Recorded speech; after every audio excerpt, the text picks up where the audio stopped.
أعوذ بالله من الشيطان الرجيم. بسم الله الرحمن الرحيم. الحمد لله الذي أنزل على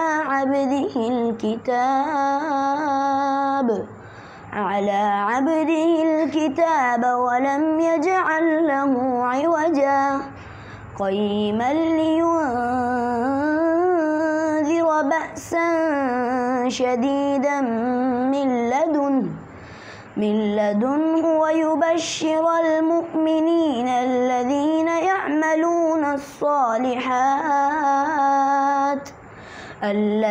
يعملون الصالحات أن لهم أجرا حسنا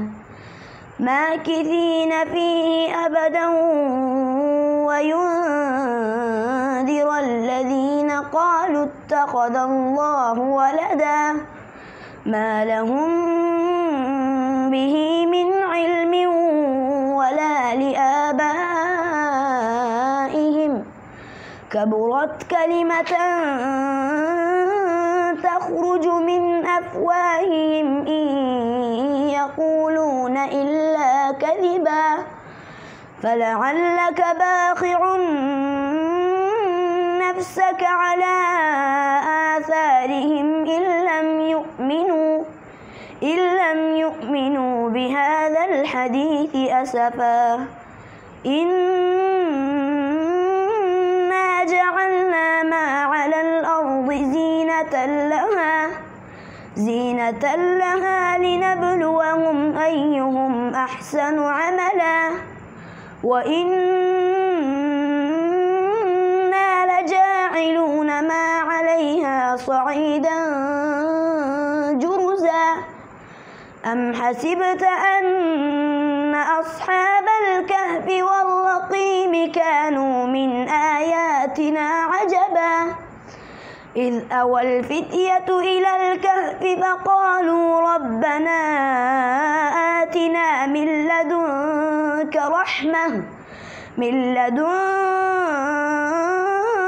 رحمة وهيئ لنا من أمرنا رشدا فضربنا على آذانهم في الكهف سنين عددا ثم بعثناهم لنعلم أي الحزبين أحصى لما لبثوا أمدا نحن نقص عليك نبأهم بالحق إنهم فتية آمنوا بربهم وزدناهم هدى وربطنا على قلوبهم إذ قاموا فقالوا ربنا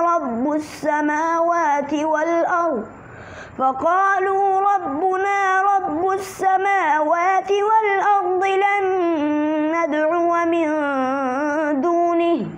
لن ندعو من دونه إلها لقد قلنا إذا شططا صدق الله العظيم.